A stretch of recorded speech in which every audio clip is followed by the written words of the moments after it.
Friends, आज की episode 5 episode तेरी मेरी आज की 5 एपिसोड स्टोरी है। लेकिन वो लोग भी नहीं बता पाए कि आखिर जूता कहाँ है और ये जूते गायब कैसे हुआ। तभी वहाँ पर भैया की कुछ सालियाँ आए और जूते देने के बदले में भैया से रीति रिवाज के अनुसार पैसे मांगे। उन लड़कियों में दीपा भी शामिल थी। यह देखकर मैं समझ गया था कि जूते की किडनैपिंग हुआ है और किडनैपर को फिरौती में बिना पैसे दिए जूता वापस नहीं मिलेगा। दीपा मेरी तरफ देखकर फिर से अंगूठे से लूजर होने का इशारा की, मगर इस बार उसके अंगूठे वाले इशारे के बदले मैंने उसे 2-3 फ्लैंक किस दे मारी मैं। फिर दीपा शर्माकर बोली, चल हट। मेरे भैया 2000 की एक नोट साले जी को, एक छोटी साले जी को हाथ में धराते हुए बोले, यह लीजिए पैसा और मेरा जूता वापस कीजिए। भैया की साली ने, छोटी साली ने जवाब दी, नहीं, हम 2000 से 1 रुपया भी कम होने पर जूते वापस नहीं करेंगे। इसी पर मैंने हम दोस्तों के साथ थोड़ी चीयर्स के साथ बोला, भैया इतना से ज़्यादा पैसा मत देना, हम 20,000 रुपये से कम ही में बहुत अच्छा जूता खरीद लेंगे। इसके बाद किसी ने ज़ोरदार सीटी बजाई और मेरे सभी दोस्तों ने एक साथ बोला, निशांत सही बोल रहा है भैया, उतने में हम नए जूते ही खरीद लेंगे। इस पर भैया की दूसरी साली ने मजाकिया लहजे से बोली भैया को और हम लोगों को, आप लोग जीजा साली की बातों के बीच में मत पड़िए, हम खुद ही समझ लेंगे अपने कंजूस जीजा जी से।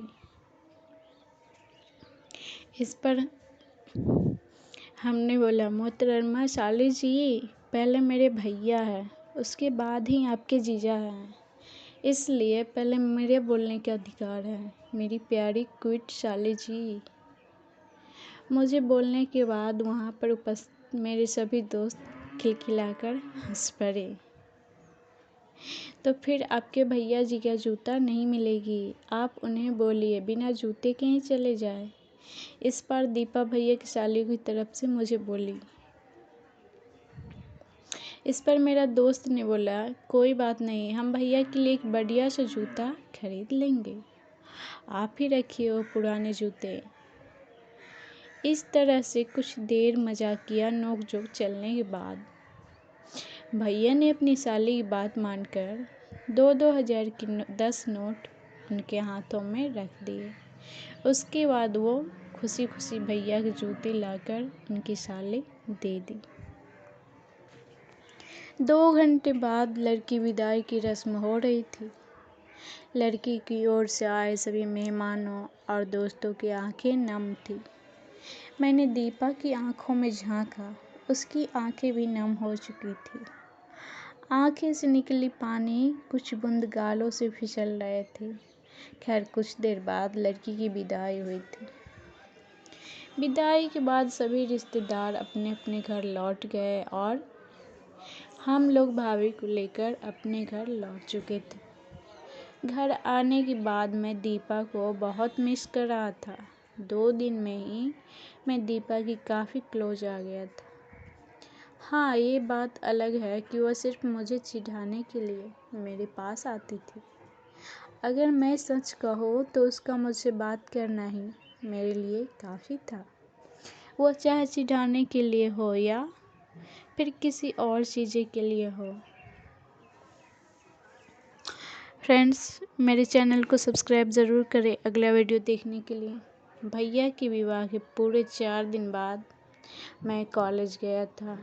भैया के रिसेप्शन में बजी गाने की धुन अभी तक मेरे कानों से पूरी तरह बाहर नहीं निकल पाया था। कॉलेज आते ही मेरी नज़र दीपा पर पड़ी। वह मेरी तरफ ही आ रही थी। उसने मजाकिया लहजे में बोली, हेलो छोटे। तो मैंने बोला, अरे यार, मैं कितनी बार तुम्हें बोल चुका हूँ, मुझे छोटे कहकर मत बोला करो। भैया की शादी रिसेप्शन के कारण हम दोनों एक साथ अच्छे खासे समय बिता चुके थे। अब हम दोनों के बीच दोस्ती वाली बॉन्डिंग बन चुकी थी। वैसे दीपा आज बहुत हॉट लग रही हो, मैंने कहा दीपा से। फिर दीपा थोड़ी इतराती हुई बोलती है, मैं पहले कौन सी कॉल्ड लगती थी। सच कहो तो दीपा की बातें 100% सही थी। उसके होठ, उसकी आंखें और उसके चिकने गाल किसी फिल्मी हीरोइन से थोड़ी भी कम ना थी।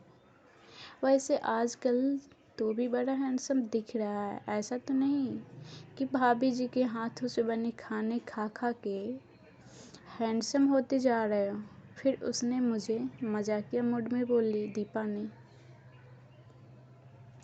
फिर मैंने बोला, भाभी तो आजकल भैया में ही बिजी रह रही है, चाहो तो तुम चल सकती हो मेरे घर मेरे लिए। अरे मैं खाना बनाने की बात कर रहा हूँ। इस बार मैं भी अपनी तरफ से दीपा पर उसे बोल्ड आउट करने के लिए गेंद फेंक चुका था। इस बार दीपा पहली दफ़ा शर्माई थी। मेरी बातें सुनकर शर्माती हुई बोली, अच्छा वैसे आज अच्छा। फिर मैंने इधर उधर देखते हुए बोला दीपा से, वैसे आज तुम्हारा बॉयफ्रेंड तुम्हें कॉलेज छोड़ने आया नहीं। वो चौंक कर मुझे बोलती है, क्या। हाँ, तो फिर मैंने बोला, मैं उसी का बात कर रहा हूँ जो बाइक से तुम्हें सुबह शाम कॉलेज छोड़ने और लेने आता है। मैंने ऐसा बोला जैसे उस वक्त उसकी चोरी पकड़ ली गई हो, और साथ ही मैं अपनी आंखों के भौहों के ऊपर नीचे करता रहा। फिर वो बोलती है मेरे से, मेरे कंधे पर, अरे तुम्हारा दिमाग तो ख़राब नहीं है। मेरे कंधे पर हाथ रखते हुए बोलती है, वह मेरे बड़े भैया है, वह मेरे भैया हैं। तो मैंने बोला कि सच। मैं बहुत खुश होते हुए पूछा।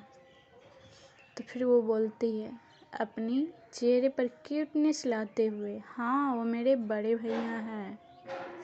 उस वक्त जब मुझे यह मालूम पड़ा कि वह आदमी दीपा की बॉयफ्रेंड नहीं है बल्कि उसके बड़े भैया हैं, तब मेरी खुशी का कोई ठिकाना न रहा। मेरी खुशी आसमान छू रही थी। उस दिन के बाद हम दोनों के बीच बातचीत का सिलसिला कुछ ज़्यादा ही बढ़ गई थी। कॉलेज में जैसे ही ब्रेक मिलता, हम दोनों कैंटीन में जाकर बातचीत शुरू कर देते थे। कुछ ही दिनों में हम दोनों फ्रेंड्स। इससे आगे सुनने के लिए मेरे डियर स्टोरी चैनल को सब्सक्राइब करें और अगला एपिसोड वीडियो देखते रहें। धन्यवाद।